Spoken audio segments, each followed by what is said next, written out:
Greetings of the day, everyone. It's Thump Day. We all know what that means. It's time to record another episode of the JoyPad podcast. Oh, God, the hesitation when saying the name of our own podcast is still there. I'm Mike Pinto. I'm one of the co hosts. I'm going to say what I'm drinking before I pass it on to another of our co hosts. I'm still working my way through that 12-pack of beer I bought like 2 months ago. I think this is the last one. I think it's the Blood Orange Ale from Susquehanna Brewing Company. It's delicious. I'm gonna open it now, as is tradition, and I also have Pennsylvania's finest tap water. Hooray! Uh, Oh yeah. I'm gonna pass it to Megan to prove that she's here, even though she's not on camera. Megan's here. She's just Hello. she's just too ashamed to show her face this week. That's not what it is at all. Megan, how are you doing? What are you playing? What are you drinking? And all that good stuff. I have a lot of feelings right now, Yeah. and that's mostly because of what I've been playing Mm-hmm. or just finished playing. Um, so I just finished The Last of Us 2. I don't want to talk about it right now. Um, I might cry. I Aw, just I feel so many damn. things, and I think yeah. And I'm drinking just some delicious purified Wegmans bottled water. That's all I'm gonna say about my well-being and what I'm playing and what I'm drinking, and I'm going to pass this to Tom. Hey everybody. Um, I am currently drinking my standard fare energy drink, Rain Total Body Fuel Creamsicle. I'm pretty sure they owe me some sort of corporate sponsorship at this point. Um, Aside from that, what I've been playing, I've actually been playing a good amount of Dynasty Warriors 8 Empires, which is a very old game, but it is always fun to me to conquer China using a new officer and a new way. Case in point, what I most recently did was I took Sun Ce, had him tell his dad, to hell with you, and then just run off and join the Yellow Turban Rebellion, and consequently crush the entirety of the continent. So that was fun. And on top of that, my wife and I are still playing the Outer Worlds. We're probably about midway through Monarch right now, and it's just been a ton of fun. So I am completely counter to everyone that's been playing The Last of Us 2 because I've been enjoying myself. Another game I've been playing, I played a little bit of Twilight Struggle, the PC Steam adaptation of the, I don't know if popular is the right descriptor, but board game that Fleming and I have played against each other one time in person where we had probably 3 hours of trying to understand the rules Oh, whilst incorporating another 2 hours of trying to play against each other. Where the experience basically boiled down to me as the US player, eventually drawing a card that had some You sort of win. condition that was like, if this is met and you play this, you win. So neither of us knew this card existed, and it just entered my hand like 4 hours in. I was like, okay, here we go. Well, like you said to me a few minutes ago, the game is it's one of those games that if you know all the cards, you're in a much better position than if you don't know any of the cards. So It's it's like Magic or something. yeah, I mean it's not a deck building game, but it's similar to a deck building game where there's a lot Yeah. of unique I mean every card is a unique event. So, and there's a couple like scoring events that are really critical and they only come out at certain points in time. So if you know that it's there or not there and has happened or not happened and who has what, it's like blackjack. You can count cards basically if you know what's out there. Yeah. But yeah. So I've belabored myself a little too long because I've been playing all these different things, but I've been having a good time with them, even though the computer slaughters me at Twilight Struggle. Fleming, Hey. what are you playing, drinking, and being corporately sponsored by? Okay. I am drinking Pennsylvania's finest out of a college cup that we went our college. So it's wonderful there. I'm also drinking the cherry Coca-Cola because I'm a sleepy boy today. This podcast is not endorsed by the Coca-Cola company. And But Not yet. not Hey. yet. Hey. I'm a Pepsi guy myself, but it's fine. I understand. Get out of Yo, here. Pemberton family, come at us. Some people like it Pepsi because it's sweeter, you Yeah. know. But I'm more of the bite than the sweetness kind of guy, Agreed. and Coke has the bite, in my opinion. So, just personal preference. But either one of them, please contact us at Yeah. JoyPad Pod on Facebook. That is our current corporate sponsorship account. And what am I playing? So actually, I didn't play The Last of Us 2. I watched The Last of Us 2 as I am the man without the PS4.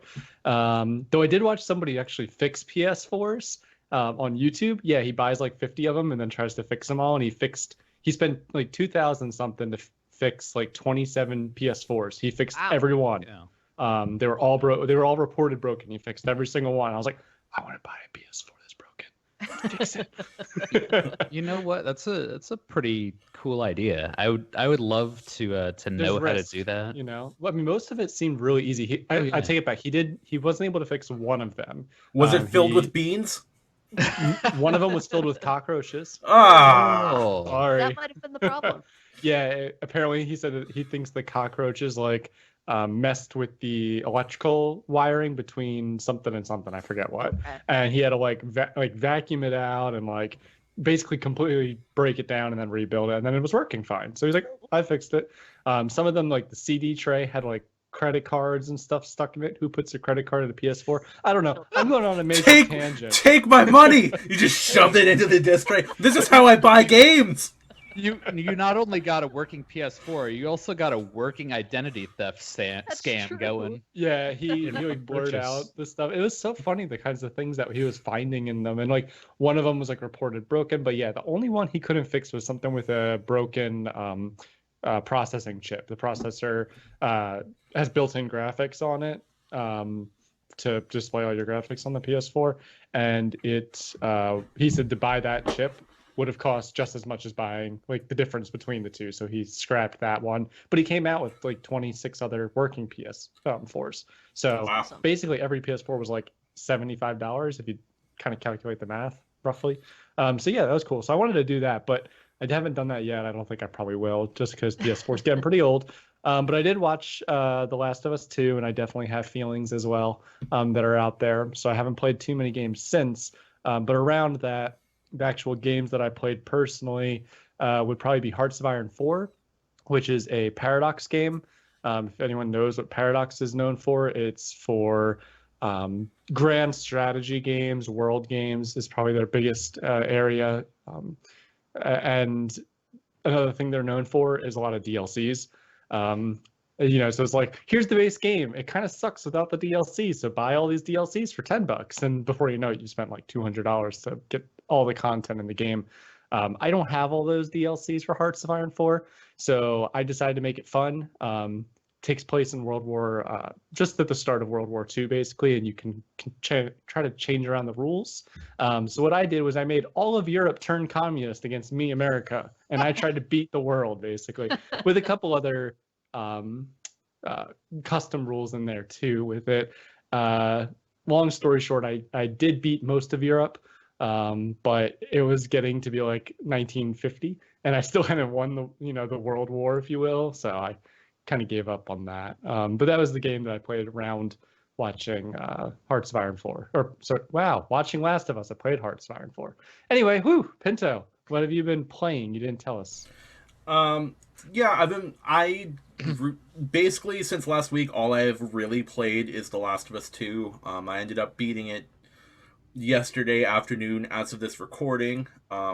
We are actually going to record like The Last of Us 2 specific episode very soon that will have been out for like a month by the time you hear this episode. But generally that's what I played all week when I needed a break from that, because there were points where I was like, I need to stop and absorb what I've seen. I've been playing Breath of Fire 3, which is up on the YouTube channel, and Song of Horror still. And yeah, that's pretty much all I've been playing for the past week. I just wanted to plow through The Last of Us, so first of all, because I was completely engrossed in what was happening, but second, like, spoilers everywhere.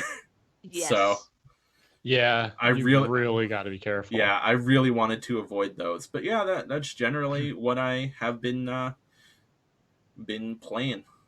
Now I live in that minefield and probably Yeah, will for some be time. be careful, Tom, because there are the again, not spoiling anything of the game, but the game did lead to strong emotions on both ends of loving and hating it, and um, both sides. But I would say, in particular, the hating side has been posting a lot of memes Yeah, that spoil the game. So you know, you have to be careful because those things get retweeted or reposted on Facebook or posted in forums you might go to. So you got to be really careful. And that's, I mean, it's a month after at this point that people will hear this podcast. But if you have not played it, you probably want to play it, or you probably want to be very careful of the spoilers that are out there at this point, Yeah, unintentionally. yeah, Too. we will play it. I've been pretty good at dodging so far, at least. But yeah. yeah, I don't know. I would like to take aim at the Snape kills Dumbledore crowd and just tell them to knock it off. To be honest with you, but Yeah, yeah, I understand that. But yeah, it's a IMO. Good game. Good Yeah. game. Just I'll leave it at that for this episode. But what I would like to talk about, since it's my turn for the topic of conversation this week, I just was thinking about how much I love mini games in like all games, and I just want to talk about like what are some of your guys' favorite mini games that have popped up in your games over the years. Like Fleming, I know we have talked about the Fort Condor game in Final Fantasy VII many If someone times. says mini games, that's the game I go to. Um, Greatest of games. Triple Triad in Final Fantasy VIII, the card game. Mm-hmm. Chocobo Hot and Cold in Final Fantasy IX. I love Chocobo Hot and Cold. That's one of my I don't favorites. remember that one. The card game in 9 as well was different than 8. I didn't like it. Too. I didn't like the they card game changed in it. 9. They dumbed it down a little bit, if I remember right. Blitzball in 10. This is all I just love Final Blitzball. Fantasy games. Fishing, and in the Breath of Fire series, there's always a fishing mini game in the Breath of Fire games, and I love that. Which it took me a long time to get used to the fishing in Stardew Valley until I was like, this is like just like the fishing in Breath of Fire 3. And then it clicked, and I was amazing at fishing all of a sudden. But yeah, what else? There was curling in Digimon World, which is like the only thing I knew the rules for because that game doesn't make sense on That its game's own. impossible. That game is Can just we talk about that for a minute? About Yeah. how the only Digimon I ever managed to get in that game was the poop monster because you couldn't understand what was going on. the specifics for how you had to have your stats to digivolve your Digimon were like so pinpoint accurate that you could screw it up so easily. Digi. That's right. Oh, that game. That's the definition of that game. My glasses are fogging up. But yeah, let's talk about mini games, guys. You know, it's funny. I'm trying to think of cases of minigames outside of the Final Fantasy series. Just because Gwent? it seems. Oh, Gwent. Gwent is great. Can Gwent I be is honest? a good game. I don't know if I'm a big enough fan to like play the standalone game that they've released recently. Oh no, not at all. Myself, I mean, I can't speak for you, but definitely No. not. Yeah. But like I know I came into The Witcher 3 thinking like, meh, I don't need another card game. And then I started collecting every card, and then I got good at it. It was great. I don't remember it now because it's been so long since I played No, the I game. can't tell you how to play it, but it was fun. I enjoyed it. Yeah, that's a good point, Megan. Though I really like that one. You're welcome. Yeah. There was did anyone play like the first Knights of the Old Republic, not the MMO, but like Oh yeah. there was Pazak. I think it was Pazak. Pazak. Yeah, that was in I was- KOTOR I 1 was and thinking 2. Sabak. I couldn't remember. And they also had like the racing mini game, which it wasn't pod racing, but it was similar to pod racing. I can't remember what the vehicles were called. Was it on like speeders or something? Probably something silly like that. I forget. I wasn't that fond of like that, but I do remember Pazak, and I did like that. I always kind of wanted, like in the Star Wars games, I always kind of wanted that like claymation chess The game that they chess, yes. play. Yeah, you got to let the Wookiee win. Of course. I always I wanted don't want that. my arms ripped off. No. um, I have to bring up Final Fantasy VII Remake. I really love the little dance mini game. Yes. That yeah. yes, if they would just make a dance simulator based on that Final Fantasy system, I would be all about that. I would play it. Just the Honeybee Inn dance simulator. Honeybee and Dance Simulator, the game.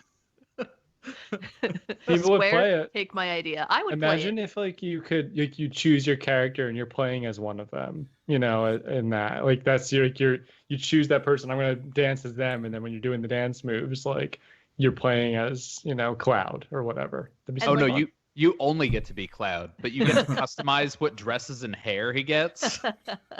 Oh my and it's God. only dresses and hair. I know Makeup. Pinto was really excited for us to get to that point in the game, and as soon as I got there, I think I messaged him, "What is this fever dream?" I absolutely loved it, every moment of it, and the dancing that just made it infinitely better. Mhm. It was so crazy and over the top and great. I mean, I think that's one thing that really helps with mini games, because a lot of games, get very serious. I mean, let's be honest, 80% of the kind of games that have mini games are normally RPGs, and those are normally about saving the world. So mini games are normally like a departure from that. I mean, I think the biggest kind of example is Final Fantasy VII's Gold Saucer, which Yep. is a giant brightly lit casino. So nothing says departure from saving the world quite like a giant brightly lit casino where you can ride a motorcycle and chop things with a giant sword, or breed and race giant chickens. So I'm thinking of two additional games. One that we haven't mentioned at all, which is Chrono Trigger. Has plenty of little various mini games that you can do throughout it. Most of them are like required for the story in some way. There are like one or two at the fair that are not. And I think that's how most mini games get in. Like they need something to drive something in the story forward, or they used it in one part as like a fun thing to do. Like in Chrono Trigger, you can go into the clown mime kind of place to do those for points at the start, but then later on you have to rescue Cloud through that method. I say Cloud. Woo, Chrono. Through that method. So there's ways they kind of bring things back. Gold Saucer, like it has a whole big chunk of the story takes place there, so they just added on to it. But that's how I feel like a lot of them are. But one game that has mini games that's not RPGs, more adventurous, is GTA games. Especially GTA 5 Oh, has yeah, a yeah, yeah. ton of mini games, especially in the online where the world continued to develop after the story mode. There's a very popular YouTuber. He doesn't need any more subscribers, so I won't bother saying his name. But him and his friends were playing. He's got like 15 million or something. He's a multimillionaire. He's all good. right. In fact, anyone that watches him when I say this will know what I'm talking about. But anyway, he's about to start a heist with his group of friends, and they're in like the casino, I think it is, that's taking place. And one of the things is like spin a wheel, and it can land on money, it can land on nothing, a couple different things. It's very rare, one out of some ridiculous percentage or chance. And his friend wins a car, and all of a sudden his friend screams over the mic, "I just won the car!" And they're like, "What?" And they're all running back, not worrying about the heist anymore. And they go over to see their friend. He's like, "I just won the car!" And then they look, like he turns and looks at the car. He goes, "Yeah, but it's a piece of shit, though." And they're like, he's like, "Hey, I won it!" And they start making fun of him. He's like, "Yeah, but it's awful. Like, look at this car." They all start making fun of the car. So like, he's those kind of mini games in there are a lot of fun. Afterwards, they're all making fun of him driving around in this car. He's like, "But I didn't pay for it." So that game has a lot of mini games in it. I, I'm generally not a huge fan of like the GTA mini games. Like I appreciate the thought that went into them, and I appreciate them being in the game. But you know, I think we've all been called enough to go Cousin, bowl with let's cousin. go Yeah, bowling. yeah. Uh, and you know, they kind of end up with mediocre controls, and there's Yeah, just kind of yeah. like a better way to do it. But it's fun that they're there and that they're there as an option. Like Yeah. I like that. I appreciate that, you know, especially Grand Theft Auto, which is really predicated on a real world. It really Yeah. kind of gives you the sense of immersion that I you was get gonna from say that. exactly. Yeah, if you're imagine Golden Saucer without being able to go, or Gold Saucer without being able to do any mini games. Imagine Chrono Trigger going to the fair but not being able to play any fair games. Like it doesn't make sense to not have them. But I would argue we've seen less and less of them as years go on. Whereas where I mentioned if there is a mini game, typically the mini game that is in the game still is like required for the story. Like I know a lot of people in Final Fantasy IX were very upset that you had to do the card game at one point. You have to. So you know, it's kind of like I get because they don't want to spend a lot of development on those kind of things. Um, you know, but at the same time, like for me at least, every mini game, not every, but typically a mini game in a story, or in a game actually adds on to making that world real. Hmm. It's probably better when it does, right? I Oh mean, yeah.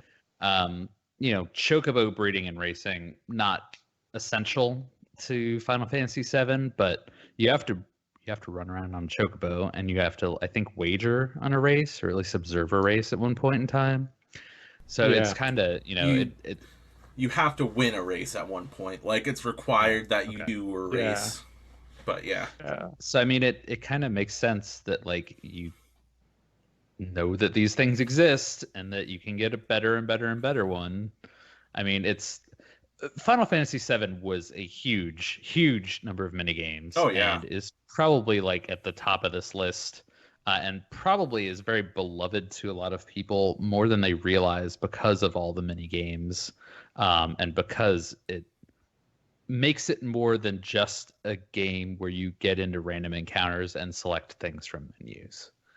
Um, so I mean, I think we probably see less of them today because there's less of that menu monotony in modern gaming. But still, there's like the fishing game in Final Fantasy 15, which is great. I enjoy that. I caught the um, biggest fish. did you? Yeah, I Did you did. really? I did. I sent Megan a picture of it when I did it. He did, I was yeah. like, look what I got. I am admittedly not a big Final Fantasy 15 fan, but I probably logged the most hours of my like playthrough just fishing. Like I would just get sucked into fishing and just keep going at it. Hmm. They also had those little video games like I'm trying to remember what they were called, like King's Knight or whatever. Something like that, yeah.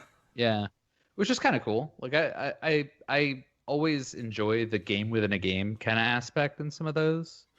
Um, I just think it's a little like cute that they're like, oh look, the protagonists are playing a video game, and then you just take over and play it. It was like Um, the Stardew Valley mini games. Hence, I'm surprised you didn't mention those. They have that Stardew Valley mini game where you're like that little Wild West shooter Prairie guy. King, yeah. Yeah, thank you. I couldn't remember And the name of it. Journey of the Prairie King and Junimo Kart, which is impossible. You can beat Journey of the Prairie King. Like, you just gotta Yep. make sure you're doing it on a good luck day. But Junimo Kart is really hard. Yeah. there's actually I'm gonna bring up another Final Fantasy, but one that I don't think you guys have played in Final Fantasy 14. There's actually its own gold saucer, which is a huge thing, and I mean they built an entire mahjong into the game. Like an Yeah. entire system just to play mahjong. Triple Triad is also in that game where you can get cards. It's the exact same way that the Final Fantasy VIII game is played. And then they also have little kind of like I don't know how to describe it. Kind of like fair games that just kind of occur on a rotating basis. So there's one where like a Typhon monster will appear in the middle of a stage, and you have to like stand somewhere and hope you don't get knocked off. And you can run around in between these little timeouts, and it'll blow you off the stage, and you get points if you last through however many stages. There's another one that's like a shooter on rails. There's another one that's like jumping through different obstacles to get, I think it's like rings or coins or something like that, and you collect those for points. So, kind of those little fair games that are, again, just kind of a nice little distraction from the world of quests and giant dragons and stuff like that. I think those games used to be a developer's way of giving themselves a break. So it's just personally, I might be totally off on that, but I know when I'm working and I've been stuck in code or development for a while, I need some kind of break from that standard that's creative, that's enjoyable, that's kind of a fun thing. So like, I don't know for sure, but I imagine that some of these mini games that have been in games throughout have been arguably just like, the concept the writers gave them was, hey, we're going to have a fair, and here's the standard controls that you're able to implement, A and B and up and down and those kind of things, left, right. So can you make some mini games based on that throughout the development of the game, and we'll keep adding on to it. So like, one of the guys is like, oh, how am I going to develop, or how am I going to code this part of Chrono Trigger? And it got so frustrating, he needed a break, and he could go and try something like that. I don't know if that's actually true, but I know personally it feels like a lot of mini games kind of get developed over time, that are added in as extras that really have no point in the story, but just something to kind of break the monotony for that developer too. Just it seems like they're very much just open-ended. Oh yeah, I developed this. You mentioned Triple Triad. I know some of us have mentioned it, and actually, I think generally speaking, we all said we liked that card game. That actually became so popular that it became its own game online, and I think it just closed in the past year and a half, like the online version of that.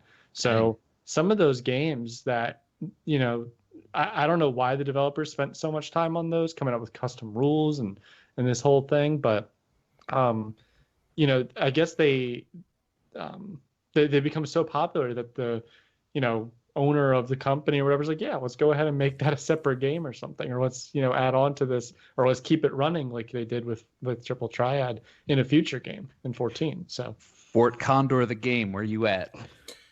I mean, I don't think that's gonna happen. They made a Final Fantasy VII snowboarding game based off the snowboarding mini game. I don't think it saw a wide release. I think it was like on like Nokia phones or something like that. But like, you brought up, Tom, that like most of the games that we're thinking of are RPGs, and I'm trying to think of mini games and non-RPGs. The only things I can really think of for me is like in Resident Evil 4, there's like a shooting gallery, and like that's a mini game. In Dead Space and Dead Space 2, there's like shooting galleries. There's also a weird like zero gravity basketball game in Dead Space 1 that I don't actually enjoy, but it's interesting that it's in there. I think a big problem, or I guess I wouldn't call it a problem, but I think the thing with RPGs is that like most of them are in like a fantasy, setting, so it's easier to make things like that are a little more out there. Whereas in like, Megan, can you imagine if there was like a weird mini game in The Last of Us 2? It would be so jarring. Yeah, it would be. It'd be like very jarring. It'd be like you start playing, like Ellie's like, I feel like playing skee ball or something like that. I'd be like, I bet you don't. I bet you really don't. Don't do that. In the first one, I could have maybe seen it if like you if Joel was showing something to Ellie, maybe if he was like, and this you got is to play right. it. Yeah. Like he found a Game Boy kind of thing, and then she was able to play. Like you had a moment where you could have played that, or it would have been something you unlock after the game's over. I'm going to teach you how to play darts or something like that. Yeah. Like that's realistic enough that it could have been in there, I think. Yeah. Ellie, I know we're on the run right now, but come over here. We're gonna play skee ball. Well, like, I mean, even if it was just like one of those kind of things for fun, would have been like that's part of the story essentially, where you have to do it, but it's more enjoyable. You know, so like that would have been good. I think maybe. What's awful that I could see them doing would be like having you like skin an animal or something like that. No, that's not a mini game. That's a horror That's- film. yeah. It is, but like It fits the setting. Yeah, does I know fit what the you mean. that's kind of where we are in some things now. Like, I mean, Red Dead Yeah. Redemption was kind of like that. So I mean, Yeah. there were there were mini games in Red Dead Redemption, and honestly, I would say the mini games in Red Dead Redemption are almost more integrated into the regular gameplay because hunting is really kind of a mini game where you're looking for legendary animals to try and get their special materials. But the other thing is kind of brawling with people or holding people up or robbing stagecoaches, stuff like that. That's not necessarily related to the core mission, but it's still something that you can do.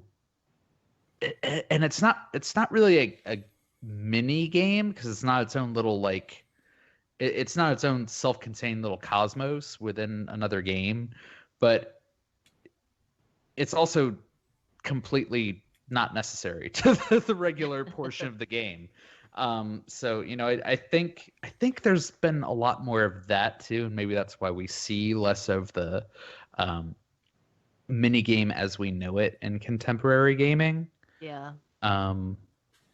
It's there. It's just we see it as part of the whole game experience. Yeah, I was gonna say I think mini games have gone away, generally speaking, and that's mostly because the storylines have become very linear.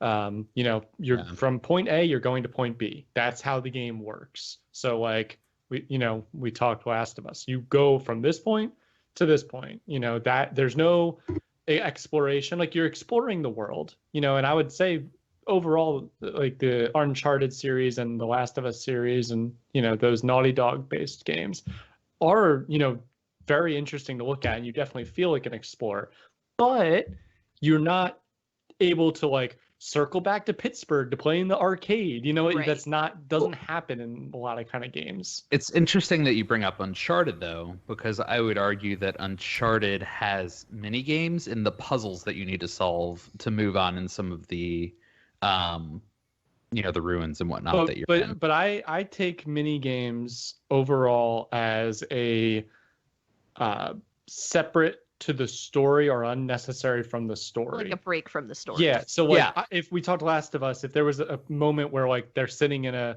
pub or whatever, and Ellie, needs that distraction, she goes like, "What's that?" And he goes, "Oh, it's darts." And like you have to play the darts to like teach her. And if you win like as Ellie or whatever, maybe there's some different dialogue or something.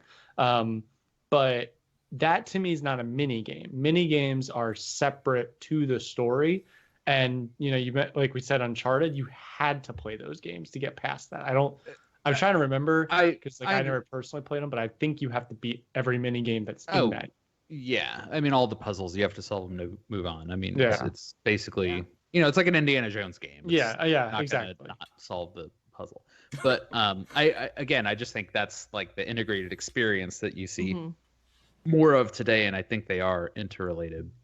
BioShock did something similar with like I think their hacking system. You play Pipe Dream.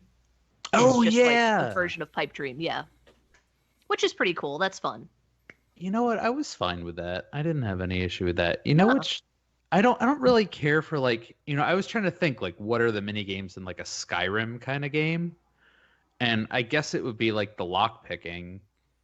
Yeah. But I don't really care for that. And that's still not a mini game. That's It's a means activity. to an end. It's necessary. It's a in the game. puzzle, I guess. If you, Well, yeah, but you it's not necessary though. You could go that entire game without lock picking anything. True. Yeah, I guess you can theoretically, but that'd be kind of weird. It's just kind of like a side mechanic that has you do like a little thing. New Yeah. Skyrim challenge run, no lock picking. That'd be fun. Get the the the JoyPad Pod Skyrim no lockpicking challenge. It's out there, Gen Z. Get When at us. when you're not busy looking for sailors, you can go to like the arcade in Shenmue. They have like different arcade cabinets that you can play when you're on the docks. There's like in multiple places you can play darts. There's pool, which is pretty cool. Even in the newer, like the sequel and the latest game that came out, you can still do the same stuff. But yeah, it's not as prevalent now as it would have been years ago. And I kind of get it, I think, because I'm just thinking too about like Detroit Become Human, and like it's kind of minigamey. Like games like that, their existence is kind of minigamey, right? Because everything is kind of noticing something, interacting with something, choosing what dialogue lines to say at the right time. But there's no real departure from those mechanics to, do something like play pool or, shoot basketball. And could you imagine if there were? Like Yeah. that game is so emotionally heavy, like you guys were saying with The Last of Us, that you couldn't imagine seeing Connor take a Come break on. from an investigation. Come on, Connor. Hank, what Oh. are we doing? We're shooting pool. Okay. I'm really good at shooting pool. Yeah, of course you are, you stupid android. I hate androids. Arr. I think we see it a lot more in like JRPGs, like Persona 5. You can go to the batting cages. There's a local restaurant that you can go to, and they have like an eating contest. You don't have to do any of it, but like going to the batting cages, yeah, it'll bump some of your stats. You can get certain items or achievements by doing these things, but you're not required to. Like you can run around, like you can do track and field. It's again, it's not necessary to the story, but it's a fun little thing you can do on the side. You're right. It is a lot of like JRPG oriented. Because I was just thinking, and I'm not sure, I'm not 100% sure of the JRPG status of this, but No More Heroes, I remember, had a whole lot of minigame. I don't remember anything about that game except the motion you had to do to charge your sword and watching you play it. Shake it up. I think it's free world games are where you're seeing these games, because like I don't consider a mini game that happens in a storyline to be a mini game. Mini games again are very side things that are not necessary to the story, and preferably something you can do repetitively too. Yes. So like, I can enter a food eating contest or whatever where I have to mash the A key faster than other people. I don't know, making something up. Those kind of things are fun, but not necessary to the story. If they show up in the story once and they keep it around, like that you can come back to that, okay, that's cool. But like, I don't consider anything that's part of the story that you do once, or maybe you might do it more than once, but you're essentially doing it like they essentially have to do that to move the story along. That's I don't find to be a mini game. Right. I disagree a little bit, just because I think it can be something that's a key mechanic, but not kind of like the main sort of driver of the action. So for example, I've brought up Romance of the Three Kingdoms before. There is a Romance of the Three Kingdoms 11. There is a political system where you can get into philosophical debate, which sounds as ridiculous as it is. But it's one way you kind of like win the hearts and minds of other key officers. And officers have debate skills that they use in some sort of strange kind of like, I believe they both sit on platforms, and you have to like pick like a topic, and then there's like a counter topic, and then, all these different things. And they work together in different ways that move your platforms up or down. And then, you can win the debate or lose the debate. And you gain like influence in that manner. I mean, this is, again, a game about conquering China, where you move armies to go invade and take over other kingdoms, but you also can use this little political intrigue mini game to try and subterfuge your way to that same goal. And while it's a key mechanic, there's definitely something to me that is a mini game about that, because it's kind of like a small little system that you work that way, and it is repeatable. You can do it basically every turn, and it's also avoidable, where you could just go ahead and not do it ever and still get along with your game. But it's enough of a core component too. So I mean, maybe it falls into more of a gray area, but that was just another thing that kind of comes to mind as a goofy little kind of mini game in a thing. And I just will never lose the picture of the two, ancient Chinese warlords in their like sage robes on these rising and falling stone platforms. It's really weird. I would love to like share an image of that or something. I'm really like grasping at straws for like, and I love mini games, but like I'm grasping at straws for like the non-Square Enix ones. Right, I know. Yeah. My other like thought is, I don't know if these things could be considered like mini games or just a different level design. If you look at, say, like a platforming game, like take Donkey Kong Country, which most people have played and think it's a great game. Everyone's favorite levels in Donkey Kong Country, or not everyone, but most everyone, the minecart levels. Yeah. In Donkey Kong Country 2, it was the roller coaster, and in Donkey Kong Country 3, it was the bobsled. But like, there was only like 2 or 3 of those levels in every game, and you were like, "Wow, that's different. It's fun, and it's very different from the other levels you play." But I don't think that if they made, because then what happens is like they make Diddy Kong Racing, and you're like, "This isn't what I wanted at all." I still have that. I do too. It's funny with you're right though, like with platformers you can get a good amount of variance between the levels, and even like the mechanic where you turn into like the swordfish in Donkey Kong Country.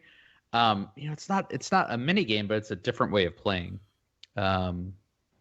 I mean, maybe the definition of mini game is just really too strict or something, and it's I don't know. There's just so many. I find it funny that like we're all debating how like what it actually constitutes a mini game in a game. I think we all have different views on that. Yeah, to me, it's like mini game is a different game inside of a game.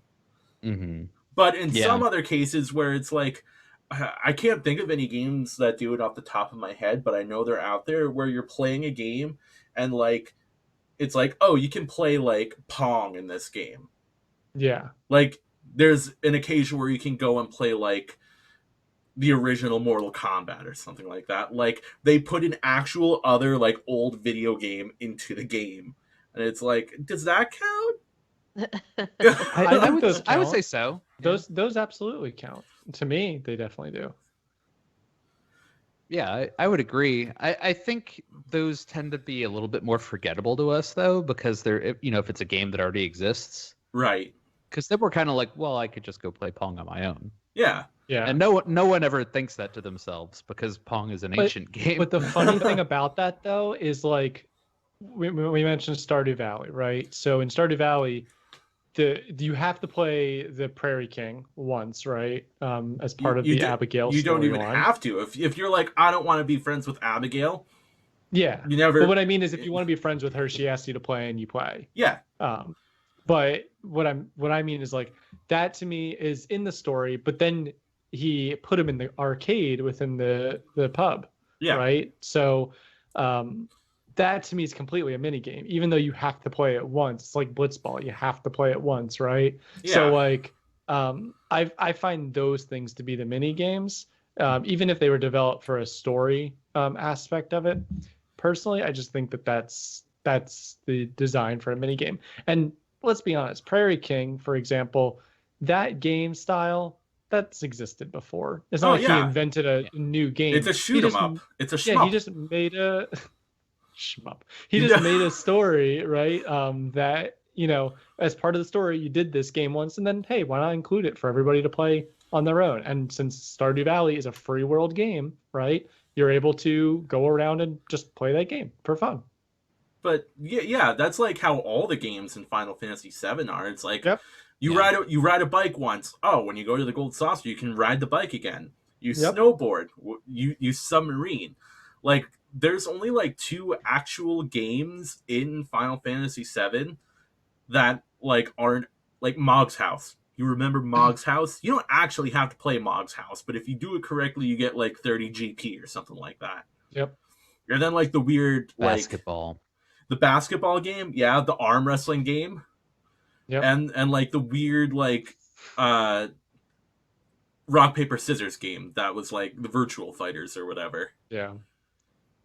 Do you guys remember? I think it was basketball. There was some sort of trick that was published online that involved using a rubber band to pull the analog stick to a very like I don't know if it was very specific, but to a specific angle, and then turn on like a turbo controller or something, and you were supposed to just leave it that way, and then overnight it would get you like an incredible amount of gold saucer points. I don't remember that, but I do remember the in Chrono Trigger, there was the beer drinking thing that you could do to Yeah. get points, and people would use turbo controllers that you could make it keep mashing A for you. So Yeah. you would just stand next to the guy. You would just stand next to the guy and keep talking to him, keep pressing A till you started the drinking game, and then you could mash that. I remember that being, or turn that on. I remember that being a big thing for people. Man, remember turbo controllers? I do remember turbo Sure do. controllers. Those don't. That's another thing that doesn't exist anymore. I also, it's downstairs right now, but I had a PlayStation 2 controller that had fans in the handles to keep your hands from getting sweaty. Wow. I need those. Wow. My hands are Thanks, messed Tom. up. Yeah, look at my gross hands. Okay. You need lotion, man. No, it's not. It's they get too hydrated. That's the problem. Yeah. Wait until you You play need The Last of Us. delotioning. Yeah. What? Well, then, Delusion. what? The other thing is like, think about a game like Mario Party. All it is mini games. That's true. It is, but I mean, Like that's a party game. That's the design So, of the game. Yeah, like Right. But But again, that's why can't they include some of fine. that kind of stuff in some of these games? I think it comes down to the fact that we're not seeing as many free world games anymore. You Well, know? I think it's and again, I think it's they try really hard to integrate anything like that into the main competencies of the game, Yeah. and step away from having it as a more auxiliary experience. What I'm the- taking most from this discussion, though, is that The Last of Us needed a dart game. Just saying. That's The what Last I'm of Us taking 1. so 7 far. remake has not Play it not The on- Last of Us 2. Not The Last of Us 2. No. That has no mini game. That has no room for mini games. There's The no only room for sunshine. this doesn't spoil anything for anyone that listens. The only case of a mini game is playing catch. Oh with yeah, playing dog. fetch. That's You know, right. that's I guess that's a that- mini game, but like it's like not that long. It's a couple minutes and then you're done. So Yeah. that's the only case I can think of where Did- you're playing a mini game. Did you guys ever get to play like the old school like NHL games on like Sega Genesis? No, I never Yeah. played Because- this. The best thing about those games, being a kid, what we would always do would be to actively try to get the players to get in a fight. Get in the fights. Yep. Yeah, Yep. that was the mini game, and Yeah. you could throw punches at the Yep. other player. So I enjoyed that sort of like self-awareness of the Oh, for hockey sure. games back Oh, then. so Tom, that's a good point. It wasn't so if you take like a football game, Madden kind of game, those the core concept of the game is to play the actual NFL Football. match. Yeah, to play the actual football game. But there was a lot of like combine stuff, right? That you could do like as A lot part of of the like some of them had like combine based training stuff. Yeah. Yeah. So those they're part of the game and they're training the player who's going to play those actual matches to how the game works and everything. But they were effectively mini games, And So- I'll be honest with you. I think they could bring that back and make that a better part They of the took game. that away, didn't they? So like there They- used to be a superstar mode, I remember back in like the early to mid 2000s or so. It's So- like a superstar, but they took that away, right? So yes, so they actually added a mode 2 years ago called I'm gonna forget what it's called, but you followed a specific player. It was kind of like a story mode. Yeah. Devin Wade was the name of the player. Yeah. But it had mini games in it, like you had to throw and hit targets against Dan Marino, and it used different methods of throwing the football at these targets and stuff like that, which ended up determining like player ratings and stuff like that. Yeah. that mode ended after they did a sequel to it last year, which wasn't greatly received. And then this year, Madden 20 um, has a mode where you create your own player and you go through 2 college playoff games, which is pretty cool. I enjoyed that. And then you do the combine. And when you do the combine, you actually have to make different throws. But it uses the regular sort of like passing system. Yeah. But you get graded based on your ability to hit these specific throws, which I'm very bad at. Despite Tom is despite rated as a probably having 60. logged, oh my god, Yeah. I've logged like 5,000 hours of Madden, and I still can't do that The that FIFA well. games still do that. Like you'll have it's like training, but you'll Yeah. still do different little like, side games where you're trying to hit targets or, trying to outrun other people on the field. UFC games do it as well. Like you're training your fighter, but like you're in the gym punching a bag or you're learning how to block or, all different things. So, but the I sports think games those, I think are good for it. yeah, I would welcome more of that in sports games because the only other thing you have in the sports game is the sport. Yeah. So I mean, they're Yeah. they're ripe for the picking there. Yeah, I mentioned that because I remember back in, I think it was like Madden 2005, maybe right around there, they had what was called Superstar mode, where you basically could create a character like you could in Mhm. any Madden game, but you could create a character and you would choose like what his parents were like. So like you can make Oh, your What? no, so like you would make like your father like a legendary quarterback. So Daddy like issues. a man, Peyton Manning and I forget his father's name. Wow, the Archie Manning Manning. family. Thank you, Archie. You could do like something like that. Like that was your storyline, or you could do like, your parents came from like a poor neighborhood, but you turned out to be like that rock star kind of player. Like there was a lot of different like genetic traits you could add in, or like storyline traits. And based Yeah. on what you chose there, and based on what you did in like training and other things, you can make your stats like super super high to start. So you're like a top round 1 or like pick 1 kind of player, or you could be like a more of a Tom Brady-esque pick, round 6, but then you become a superstar later on. That game, the cool thing about, or that storyline mode, the cool thing about that was like, as you like worked your way up in the ranks, you would like move into different home kind of things, like your home become better. It would have been cool if they added in like mini games in there, like you could, Oh, yeah. walk over to your desk, or like you were like just looking around the room and you could like click on your desk and, play on your computer or something, some kind of mini game. It's not necessary, but I think that if they were looking for something that their devs could do kind of for fun or as they're wrapping up the game, I think that would have been really cool to add those things in. I don't know how much they incorporate mini games because I have only played this game a little bit and I'm terrible at it. I wish I were better. But NBA 2K, the series, does a whole lot with that sort of like creative player and being able to bring up the background. And I know they do, drills and stuff like that, which I think is pretty cool. If you heard me laugh earlier, that's because when you brought up the superstar mode, I used to have a character in a very old Madden game that Pinto's very familiar with. His name was Marty Douchebag. Marty So- Douchebag, man. 4 Was more he the- years. Wasn't he the really, really More years. fat running back that you had that had like speed of 100, acceleration of 100? Wasn't that guy? Or am I thinking of my other friends? Oh, Marty Douchebag was a quarterback for the Chicago Bears. So. No, so I guess it must have been my other friends. My other friends in Madden games would, I forget what they named him, but they would make like the fattest possible character you could have, but then make his speed and acceleration like 100, so he would just like break every tackle and just run down the field like super massive guy. He'd be bigger than like his defensive line, but he's just running past them. Such a Yeah. fun thing. There was a game that I was playing with some other friends years ago, probably in 2013. So we like drafted the best running back in all of football, and then we found that there was a fullback by the name of Taylor, and we decided it was a real person, I think.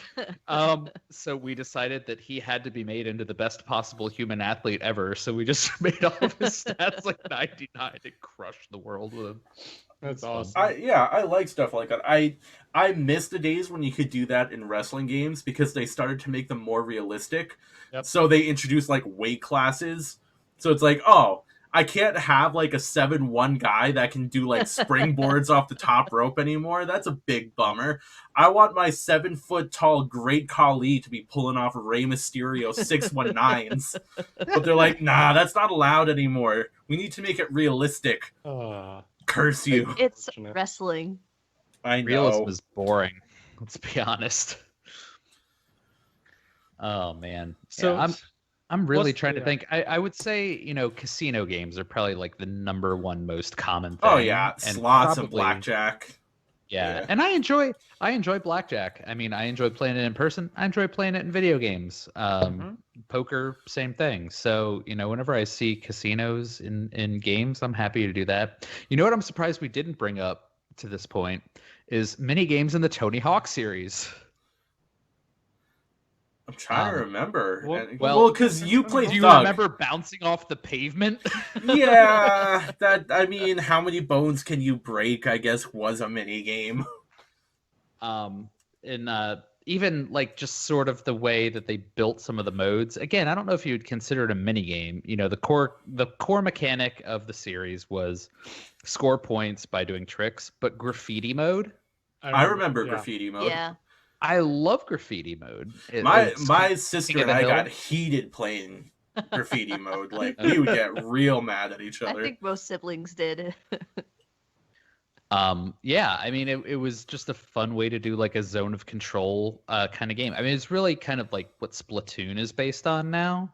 Yeah. Just in like a first person, not first person. I don't know if it's first person shooter or not, but different sort of way. But not a whole lot of games do the King of the Hill or zone of control kind of thing anymore. No. And that was fun. It was a way to take a core mechanic and make it into something more than what it was. And I think that should be applauded too. I remember one more game that I just thought of for any history kind of people. This game came out in '97, which was Titanic Adventure at a Time, where you had to play blackjack. Like you could play it for fun. You could just like go into the smoking room and play against the dealer there. But to get off the ship safely before it sank, you had to challenge the. One of the ways to get off the ship was to challenge the dealer, and you would put down the necklace, and he would put down the blackjack cards, or he would put down the lifeboat card, and you played blackjack, and if you won, you got the lifeboat card. And you to get take off the his ship. spot in the lifeboat? Yeah, Like- you never played a Titanic Heck yeah. Adventure at a Time? That's No. high stakes. That's Oh my life or Wow. death. Sorry, I was so serious. I didn't know you never played before. Wow, I just like ruined the storyline for you. Yeah. So that he game came stays out on in the boat because you beat him at Yeah. blackjack? Yeah. Yes. So that okay, you have not played that game, and I'm blown away right now. I guess none of you have played this game. No. But that Titanic Adventure at a Time is actually, I have not mentioned it at all in this podcast, but it's actually one of my favorite games of all time. Is I it think an it came out in adventure 90 game?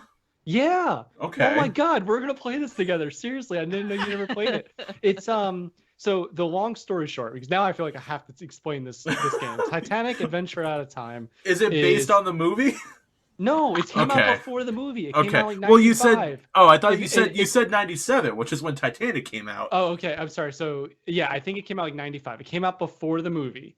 Maybe the movie was already in production at that point. I can't remember exactly.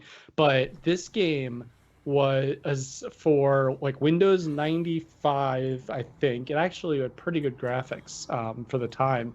And basically, the long story short of this game was you are you're the equivalent of a CIA operative. I forget what they are in Britain.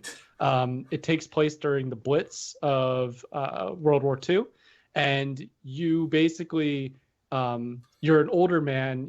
You're broken down. You used to be an operative in the British intelligence, and he's basically saying he could have prevented this. He could have stopped World War II from ever occurring. And then you get bombed in the Blitz and you die, but instead of dying, you get sent back in time to the night of the Titanic sinking, where this is the best game ever. Where you basically have to do what your mission was that night that you failed to do because the boat sinks. So like part of it is you have to get a book called the Rubaiyat, which if anyone doesn't know, that is a book of communist leaders. You have to capture that so Joseph Stalin later on doesn't become the leader of the Soviet Union. You also have to get a necklace off the ship, because if you don't, that funds the start of World War One, which leads to the rise of Hitler ultimately. After this game is actually one of my favorite games ever. I don't know you guys didn't play this, Cheapest and like, tax. oh my god, I- I'm having like the best just- time ever. Wait. And there's so many ways to I finish have to- this game. He's There's so so many ways to excited. finish I have this to game. I have to understand from the premise. Was this secret agent all like in his first life? Because apparently he has 2 lives. Yes. The first time around, was he on the Titanic? Yes, he was actually Okay. on the Titanic. He fails his mission, which is why. Oh my god, we went on a massive tangent. We I'm enthralled. Yeah. Go this on. is like, this has to be like almost a side podcast thing, and I have to tell like we're gonna play this because okay, so the best part about that game, totally off topic of miniseries, but the best part about this game is the fact that there's different ways it can end. So for example, let's say you get the Rubaiyat, but you don't get the other stuff. Then instead of the game restarts basically. If you don't do it successfully and do everything perfectly, the game will restart. Instead of being bombed, the game will end with German soldiers. You hear them charging up the stairs and shoot you. That's how the game ends. Or if you don't collect the Rubaiyat, but you do the other 2 things you have to do, then you'll hear Russian soldiers coming because Russia takes over the world. Basically, it's actually like I Wow. played that game as a kid like 10 times before I figured out what items you're supposed to collect and what items you're supposed to fail. And oh, by the way, the Titanic is sinking and you have to get off Yeah. the damn ship. So I just love okay, the premise. so- I just love the premise that there are specific items on the Titanic yes, which could prevent the rise of communism and World War II And all fascism. at once. Yes, it seriously is. Oh my god, I can't. I actually thought I was just saying something about a damn minigame, and now I'm like telling you this is actually one of my favorite games of all time. I think I probably have my CD for it somewhere. Gotta go on and if I GOG. don't- GoodOldGame.com. I bet it's on there. Yeah. If I don't, we will totally play this game, because this game is actually such a good game. It's very outdated now. The character models are a little silly in today's day and age, but I don't know what you're talking about. 1995 had state-of-the-art graphics and it design. was really good. What a wild And time, to that guys. point, I've been following someone's basically he's not making the exact game again, but he's been remaking it. He actually lives in Pennsylvania and I think knows someone who I went to high school with. So he would actually be very interesting to have on. He's basically redoing the game is how I look at his work. So yeah, I didn't know you guys didn't ever play that game. And yeah, the point of it was there was a mini game in that where you take the dealer's lifeboat card if you beat him in blackjack. But that game that you guys never played has now entered the JoyPad Pod planned Let's Plays, and I will totally lead you to that game. Wow. The golden hall of Let's Plays. Wow. And one quick side note, he actually plans to die the dealer. He says something along the lines of he doesn't care, but he won't give it to you unless you beat him. Because What a jerk! okay, listen, I'm I'm sorry. gonna die and That's go the down with story. the ship, but you can only have my spot in the lifeboat if you beat me at Well, blackjack. you know that there's other ways to get off the ship too. You're able to one of the side quests that you can do when you're about to beat the game. I'm telling you the whole game. I'm ruining it, but you're It's gonna fantastic. Keep going. you're all going to be like, what the hell? But at one point, a way to get off the ship is a side quest as part of the ship sinking. There's 2 people. It's an Irish family who they're basically like servants for an English man and his wife. And those 2 wanted a baby but couldn't have one. The Irish family did have a baby. They steal the baby as part of the sinking. And if you collect the baby but don't give it back to them, you can get on the lifeboat. I have a child! Let me on the Yeah, boat! I'm It's with exactly- I have a child. child, and I'm pretty sure you can get off the boat with that. The other way you can do it is you can instead of collecting the Rubaiyat, you can take the shawl, which basically makes you look like a woman and get off the ship. There's different ways to get off the ship. Is basically I can't take Same. anymore. You can't ruin it for me anymore. Okay, I'm sorry. I think I've actually told you almost all. Oh wait, no, there's one more I just thought of. There's a lot. Hey. This game is actually one of my favorite games of all time, and I feel like this is going to become a Let's Play because it's such a good game. Whoa. That's fine. That's fantastic. Today I learned. I can't believe you guys didn't know about this game. I'm sorry we didn't, Oh. but it sounds fantastic. It had one of the most filled storylines and like ways to finish that game. But yeah, the point of the story was I think that had one or two like mini game kind of things in it that you could play as part of the last night on Titanic, which was pretty cool. And there's tons of side quests in that game too. So definitely we'll have to play that. I'll have to show it to you. I can't wait. I got so I I was like sleepy boy for this whole podcast, and then I was like, "Well, it's Got your Titanic Adventure on time. We got to play that." I was just going to bring up, along the same line of older sort of games. I think we could all agree on like Oregon Trail and Man. That has a yeah, lot and of it's kind of follow-ups, even just Yeah. like the shooting for your meat kind of thing. In games like that, I think where developers had a lot more separation between like core mechanic and hey, you're just trying to get from point A to point B. You need stuff to do along the way. Yeah. So, I think in a lot of those they had to get a little inventive. I was just going to bring up, and it's going to sound pretty boring compared to what Fleming just talked about. In the original Super Smash Brothers, how they had break the target and land on the platform. Oh yeah. Do you remember hitting the frickin' sandbag? That was in Yes. the GameCube one, I think, but I do Yep, it remember was. that. That was hard. It was. It was was very really difficult. tough. Ooh. Or was it Um, Pokemon Stadium that had like the mini games where you would eat the sushi and stuff? Yes. Yeah. Those were great. I enjoyed Yeah. those a lot too. The Harden Um, mini game where you had to use Harden so the boulders wouldn't hit you. Yes. I really I actually quite enjoy in the latest Super Smash Bros. The story mode that they added, which to be honest is kind of a mini game in and of itself because it's really just a way to like add context to a fighting game. Right. So yeah, I mean it's like a little sort of like board game where you move your people around and go through a couple different levels and stuff like that. I mean it's neat. A lot of Nintendo games kind of add that sort of extra flavor into those sorts of games. Any sort of game really. I feel like Nintendo has kind of like picked up that late 90s, early 2000s minigame banner and they keep running with it. Really even with the collections, because you don't really see a whole lot of like the kind of minigame collections on other systems, but Switch has the sports games they have, which are really brief little sports games. They have what was I just thinking of? Mario Party, all of those different. I've been watching the Game Grumps 51 game collection thing where it's just different board games and like Chinese checkers and stuff like that. All this sort of just like little games that you can play to pass the time. It's there in a Nintendo collection, which is pretty cool. Not that it's a real minigame in a real game, but that focus is still on someone's mind over there. Well, I think I feel like we've about minigames. we've about reached that time. But thank you for indulging me. I think what we've come to realize is we need to play that Titanic game. And No, that's it. It just stops there. Okay. Yeah, That's it. That's We the need to lesson. steal the Rubaiyat, and I need to I find need a to baby steal a so I child. can- Yes.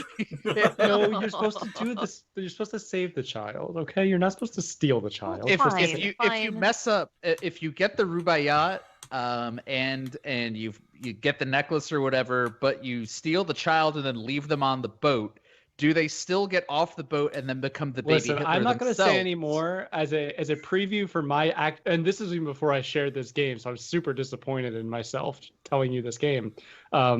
My intention from the next episode was I don't want to say obscure, but games that you think none of the other three of us have played, that you have only personally played, that you could tell the story to. So I ruined my one, unfortunately, because I thought one of you had played this game. Well, let's hold any more questions about the game till next time. All right. You'll never know, listeners, whether or not that baby will grow up and try to start a fascist revolution in Germany until No, he next doesn't. episode. He Well, doesn't. yeah. It's Do we have to not baby raise it? Hitler. Because I'm It's not ready for not. that responsibility. It is That's an a good Irish question. it is an Irish boy. I'm gonna use this baby as an excuse to get on this lifeboat. As soon as he gets on the lifeboat, just chucks the baby overboard. Like, what is this? No. I have it is so many not. questions. Okay, save your questions. We'll talk more about it next week. Wow. All right. Well, yeah, I don't have any more reflections to add because that's the only thing that we're taking away from this episode. Mini games are great. Start doing more overt mini games in your games, game developers, because we miss the zaniness of all those old Square Enix games. And NHL games should bring back the opportunity to beat each other to a bloody pulp. And Titanic Adventure at a Time is only $1.49 on Steam. So What? Yes, There and it we is. should all buy Titanic Adventure Out of Time and steal children. The developers are going to see like a spike in the sales of that game and be like, "What? What I believe the happened?" company no longer exists. Aw. Actually, that made it. Yeah, I'm Bummer. pretty sure. No. Sorry. Someone's making money But off that. I'll game. we'll talk more out of the podcast about this game, and I'll also bring All it up right. next week. So All next right. week, Titanic Adventure Out of Time. Uh, Get pumped. that's it. Thanks for indulging us, everyone, and we'll see you next week. Sounds good. Stay joyful, Wait, everyone. There it is. What's our social media? Hello. Oh, social You're- media. you're Oh, a I'm social bad at media. this. I'm tired. Social medias. Just follow us on JoyPad Pod everywhere. On Facebook, on Instagram, on Twitter, on YouTube. Our channel is just called JoyPad. There's no pod at the end of it. All right. Now that All right. I've plugged the socials, you can do that again, Tom. All right. Editing. Stay joyful, everyone. Good night. Bye. Bye. Bye.